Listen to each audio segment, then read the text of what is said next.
Le philosophe français Jacques Derrida affirmait, je cite, « Un fantôme ne meurt jamais.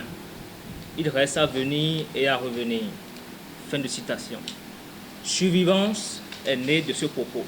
Une exposition d'art dénommée Survivance, avec à la clé une thématique basée sur deux massifs. Le premier, objet et image d'une survivance. Se souvenir, est-ce survivre au temps? Et le deuxième, contexte historique et trame narrative pour une lecture des survivances dans la production de Charlie d'Almeida.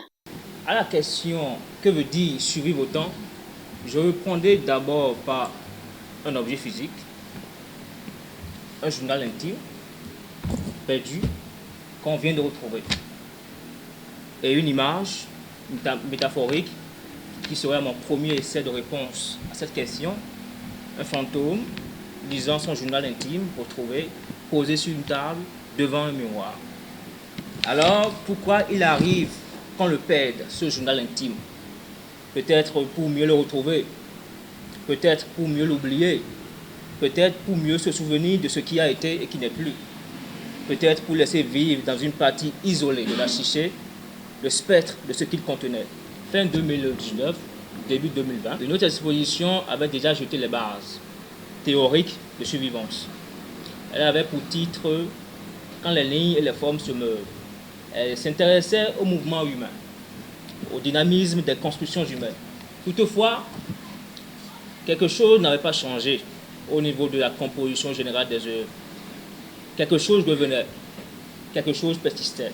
Des spectres prenaient forme, comme si la vie était en mouvement, comme si le passé était à la fois présent et futur. Tout jeune déjà, au cours de ses vacances chez sa tante à Porto Novo marché Ondroto, l'homme fut séduit par des assemblages de ferraille rassemblés derrière les maisons. Il posa la question aux aînés qui lui répondirent que c'est le dieu du fer, protecteur des maisons.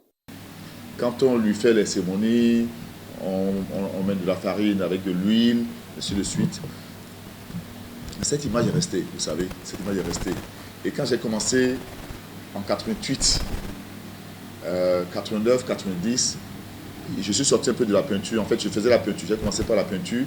Et après, en 83 ans après, j'ai commencé par, je dirais pas me perdre, mais j'ai envie d'aller sur notre support un peu plus noble, au toucher, avec du relief. Survivance, une communication qui a fait l'objet d'un travail depuis un an par l'artiste plasticien d'Almeida. Des tableaux et des masques représentatifs qui captent l'attention des férus de l'art, le public est conquis. Je suis content, je suis heureux de constater que Charlie est toujours en ascendance et révèle le Bénin de la meilleure façon qui soit. En tant qu'acteur du secteur, je suis fier de ce que j'ai vu, je suis fier de l'encadrement autour de Charlie et je souhaite que ça se passe de la même manière pour beaucoup d'autres artistes. Non, c'est fantastique qu'il commence par nous exposer maintenant ses œuvres à domicile. Ça manquait parce qu'avant, nous on venait ici, ça piolait.